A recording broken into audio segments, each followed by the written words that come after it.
Beyond the newsroom, where untold story is revealed.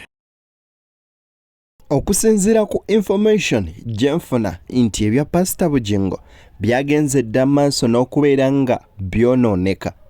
Kaakati nno wetwogerera akadde kano nga n'ebya Richard bigenze maaso n'okubeera nga bizuukuka. Bizuukukidde kwani? Ku mukyala Irene yagenda maaso n'okubeera nga afa. Butya wunaanoneddwa katuuti mulankyawa n'agenda maaso n'okubeera nga atwalibwa n'agamba muninde mukko katini kankomewo. Nsonga ki? Wowe bivudde? Byonna bino mbikuleetedde gwe video soko ogiwe buweka like edduke misinde such that buli omu afuna information n'atannaba twegattako mu butongole nkusaba soko subscribing mwana wa maama tutambuze ensonga. Soko nzikirize nkwe video eno then ate nkutwale ku mulamwa gw'olwaleero. Muntu tajja fubutuka eri mu njaga gyatugweko. Okitegedde. Asitula abaavu n'abanako bajja mu nfufu ne ku lubungo. Kituufu ekyo nkikkiriza. Naye tasitula abanyi banjaga bakwasa ggwanga.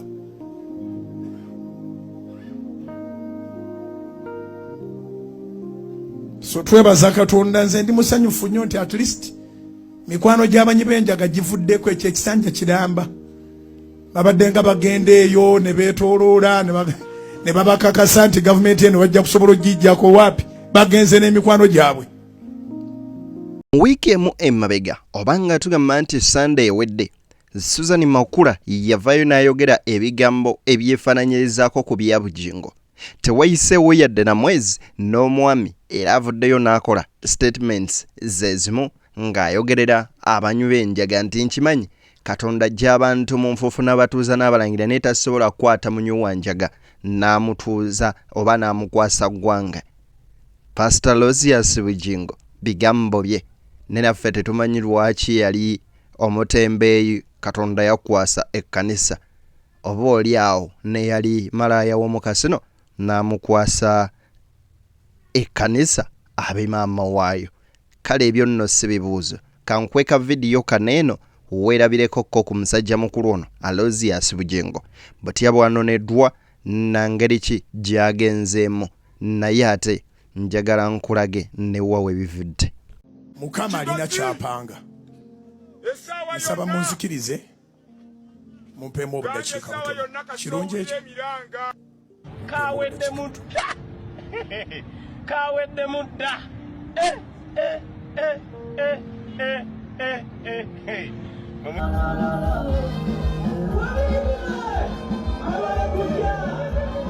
Wow! Salongo bakube. Salongo bakube. Bakube yadala salongo. Bakube. Bano. Bano basobola salongo. Kuba bukubi salongo. Bakube yadala salongo. La bano tebategede. Salongo yufanye histoire. Lukoko yenaku byeko.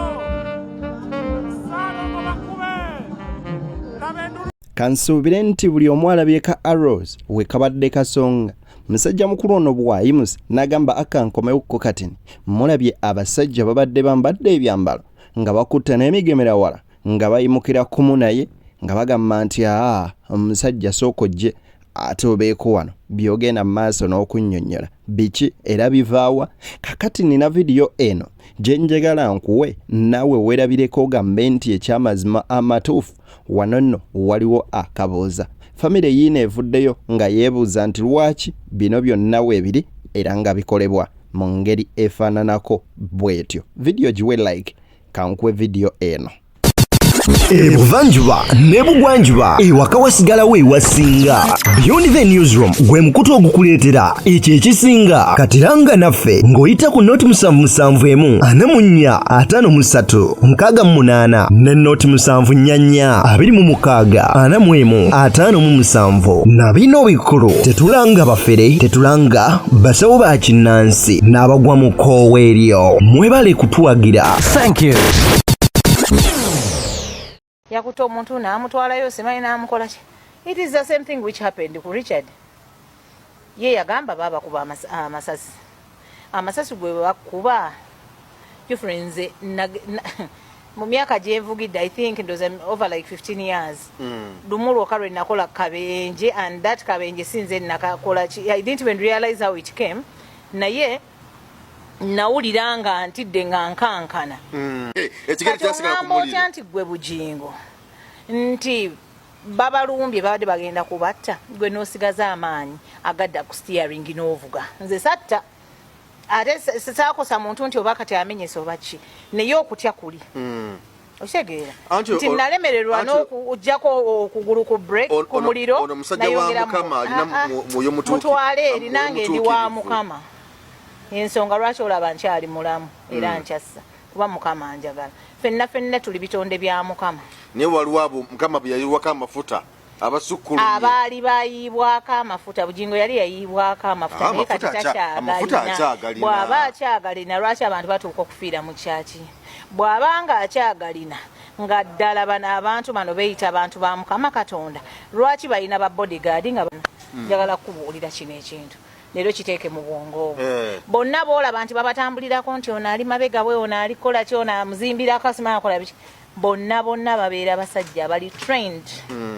Lwaki bwe baba basajja ba Katonda babeera n'abasirikale abo? Kitegeeza they are doing fake things. Ate nga ne government ekimanyi nti si basumba batuukiridde, baliwo kukama bukami ssente mu bantu, and they maybe bayinza okuba nga supporting even some of these campaigns eza mwami Museveni. Kyova olaba nga ne bakola ki abantu tebalina kye babakola. Ebigambo ebyo bya mwana muwala amanyikiddwa nga pacho. Ekyamazima amatuufu oba oliawo birimu eggumba, naye sigenda beera nga mbiddamu nnyo. Kaakati nno njagala nkwe vidiyo eno owulire bulungi nga Susan ayogerera abawaayo n'abadde awo nti musaba nnyo, ayina obubaka nga bwate oba oliawo Mukama abawe ekisa. Siga ensigo ennungi. Weyavuola. Soloti media nsigo. Ewange mugamba misiri munange inawe kitete yanti Independence Night nagamba make up baby. Soloti media nsigo.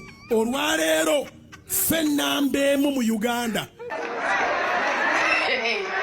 Nze nebaza Mukama. Endiga za pasta ekyamazima amatuufu omutonzi abawa omukisa ate abawe gw'amaanyi. Ebigambo ebyo obiwulidde, nzikiriza nkuwe ne bino leero ebigambo nnina bitini si bingi.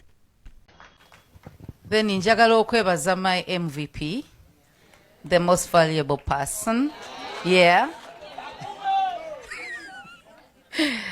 Omwami wange omulungi. Mazima.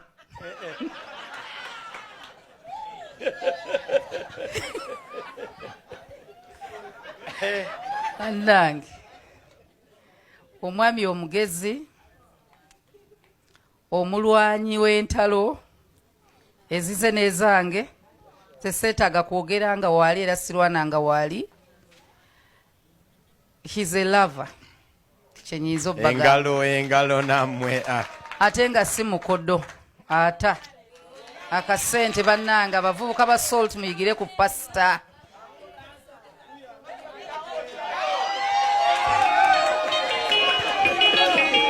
Nga bannaabwe bali maziga bakaaba bayaazirana nti maama agenze wowe yaaye, bo nga bali mu kubeera nga munnange basanyuka era nga beewana. Bambiwuliriza ebigambo bine ebyakaana kawala kano kawala k'omugenzi Richard. Manyi mulimu ebigambo ebimu nga byakwata mpola mpola. Then I thank God for this day. I thank God for everything, for the massive celebration. Though my dad is not around, but then I thank God, because if God had taken him instead, this wouldn't have happened. None of you would be here, everything would be gone, but then we thank God for each and everything.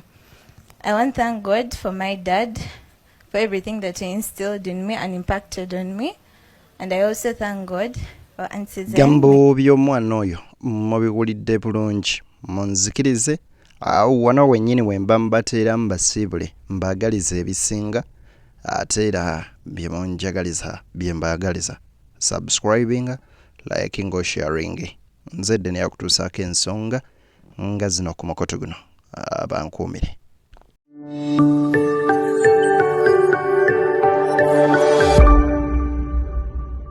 Beyond the newsroom, where untold story is revealed.